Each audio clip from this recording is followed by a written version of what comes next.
मध्य प्रदेश के मुख्यमंत्री डॉक्टर मोहन यादव ने 2.5 साल के अपने मंत्रियों की क्लास ली और इस क्लास में मंत्रियों से पूछे गए कई सवाल और जवाबों के आधार पर तैयार किया गया है एक रिपोर्ट कार्ड। अब इस रिपोर्ट कार्ड में कौन सा मंत्री पास हुआ और किसे फटकार मिली है और इसकी वजह क्या है, इसे जानने के लिए पहले देखिए हमारी खास रिपोर्ट।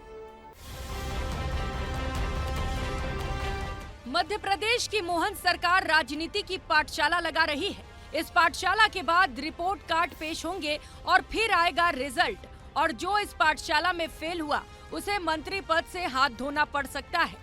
दरअसल मध्य प्रदेश के मंत्रिमंडल विस्तार की सुगबुगाहट तेज हो गई है, लेकिन इससे पहले सरकार पाठशाला लगा रही है। रविवार को जब सभी की छुट्टी थी, मध्य प्रदेश के सीएम हाउस में मंत्रियों की क्लास लगी। मंत्रियों से परफॉर्मेंस रिपोर्ट कार्ड लिए गए। मोहन सरकार के 2.5 साल पूरे होने पर यह समीक्षा हुई थी। अब इस पर क्या क्या चर्चा हुई, पहले ये जान लीजिए। उनके विभागों ने अभी तक जो हमारे चुनाव के समय कोई कमिटमेंट थे तो उसमें हम कहां तक पहुंचे हैं, या सरकार की जो अपेक्षाएं हैं उस पे मंत्रियों ने क्या काम किया है, या उनके विभाग की क्या उपलब्धियां रही है, इन पे विस्तृत तौर पे मुख्यमंत्री जी ने चर्चा की। दिन भर सीएम हाउस में मंत्रियों के साथ चर्चा हुई। पाठशाला के बाद जब रिपोर्ट कार्ड आया तो कई सारे मंत्री इसमें फेल हो गए। जिन मंत्रियों को फटकार मिली उसमें सबसे पहला नाम है विजय शाह, जिन्होंने कर्नल सोफिया को लेकर विवादित बयान दिया था। दूसरा नाम आता है प्रतिमा बागरी का, जिनके भतीजे पर ड्रग्स की तस्करी का आरोप लगा था। नागर सिंह चौहान को उनके क्षेत्र में हो रहे अवैध शराब के कारोबार को लेकर फटकार लगाई गई। जल जीवन मिशन की असफलता पर संपत्तियां उइके सवालों के कटघरे में आ गई। अवैध उत्खनन के मामले पर एदल सिंह कंसाना से सवाल पूछे गए। इधर गोविंद सिंह राजपूत से किसानों को हो रही परेशानी को लेकर सवाल पूछे गए। तो वहीं उल जुलूल बयानबाजी के लिए नारायण सिंह पवार को भी फटकारा गया है। अब जब बीजेपी के मंत्रियों का रिपोर्ट कार्ड सामने आया तो दूसरी क्लास यानी कांग्रेस ने बीजेपी को आड़े हाथों लेने में कोई कोर कसर नहीं छोड़ी है। इस समीक्षा एक ध्यान बटाने वाली बात है, क्योंकि समीक्षा के बाद किसी को ऊपर नीचे करने का अधिकार यहाँ है नहीं। ये इस पूरी जो कार्रवाई है, इसकी परिणति बीजेपी को और शून्य के नीचे ले जाने वाली। सियासत हो रही है, लेकिन ऐसा नहीं है कि मंत्रियों को केवल फटकारा ही गया।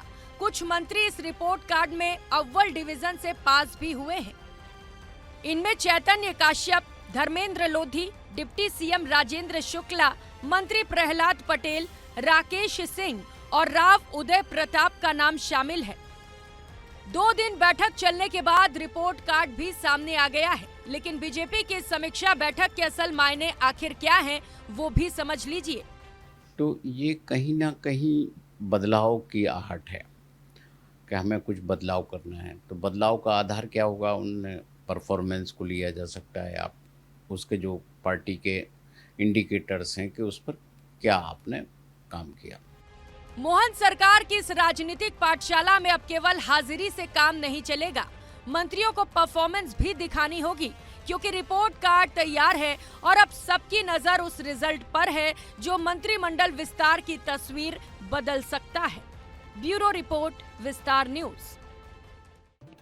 सत्यप्रकाश जी, आपको क्या लगता है, जिस तरीके से doctor Mohan Yadav fire mode पे, एक्शन मोड पे दिखे हैं पहले दिन से शपथ लेने के बाद, अधिकारियों पर जो भी नकेल कसने की कोशिश थी उनने की, मंच से ही सस्पेंड कर दिया, और अब एक बार फिर से जनप्रतिनिधियों और मंत्रियों पर, तो क्या मंत्रिमंडल में कुछ बड़ा फेरबदल हो रहा है, ये जो पूरी सीट जुटाई जा रही है?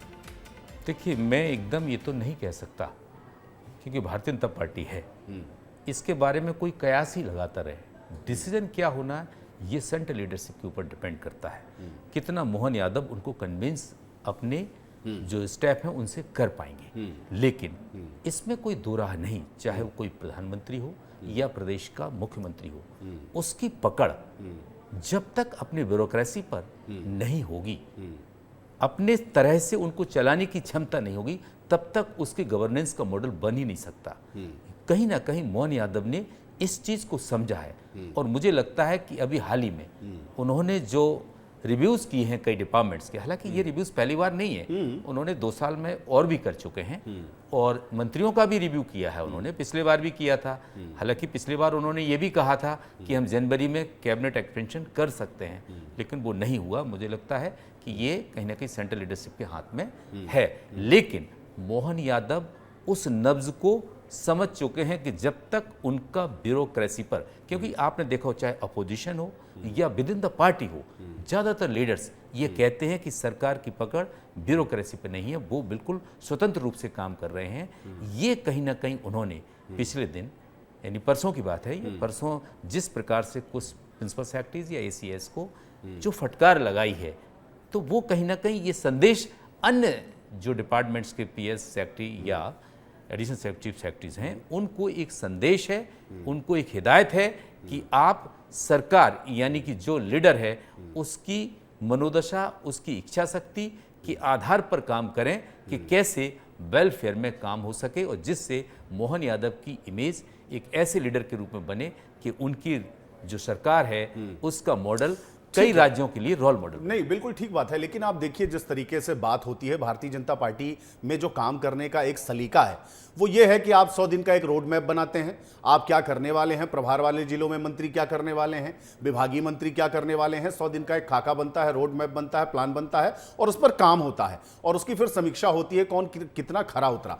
तो पहली बार के जो मंत्री हैं, ज्यादातर मंत्री, बहुत सारे मंत्री ऐसे हैं जो पहली बार के हैं, तो सत्यप्रकाश जी नहीं लगता कि इन्हीं के काम में कहीं ना कहीं फटकार जो है इन्हीं को लगी है? It is very interesting question, क्योंकि इसमें पब्लिक का इंटरेस्ट भी होता है। क्योंकि जब से आपने देखा होगा मध्य प्रदेश में मंत्रिमंडल गठन हुआ, 3 सीट्स खाली हुई, कुछ सीनियर्स उसमें आए नहीं, जूनियर्स को ले लिया गया, तो ये कयास तो लगा ही जा रहे थे कि हो सकता है जल्दी कुछ लोगों को और लिया जा सके, लेकिन देखते देखते आप देख रहे हैं ऑलमोस्ट 2.5 साल हो चुका है, आधा कार्यकाल हो चुका है। लेकिन हाँ, एक चीज ठीक है, एक्सपीरियंस एक बड़ी चीज होती है।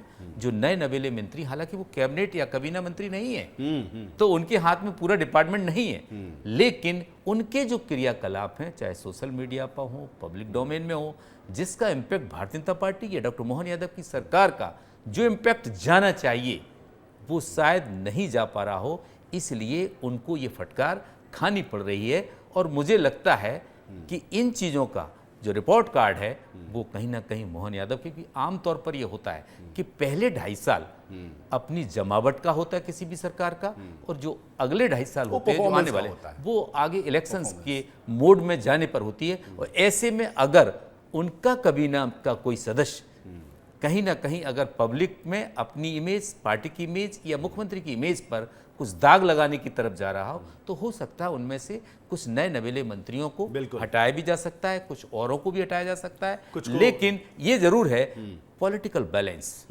Leadership balance, regional balance, caste balance, ये सभी रखकर ही इस स्टेप पर मेरे लगता है बिल्कुल ठीक कहा आपने। हम लोग जब हिंदी में पढ़ा करते थे तो उसमें एक वाक्य आता था, कर्ता ने कर्म को कारण से मारा।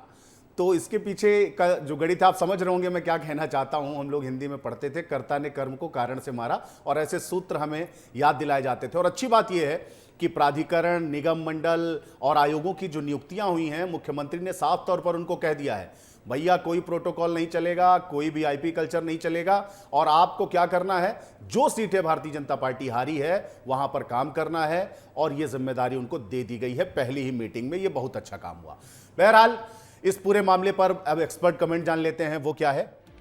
मध्य प्रदेश के मुख्यमंत्री डॉक्टर मोहन यादव की संवेदनशीलता अब सिर्फ अधिकारियों पर ही एक्शन तक सीमित नहीं है, बल्कि उन्होंने जनप्रतिनिधि और मंत्रियों को भी ये संकेत दे दिए हैं कि जो जिम्मेदारी मिली है उसका जनता के हित में कड़ाई से पालन करें, नहीं तो अंजाम हो सकता है आपको ठीक ना लगे।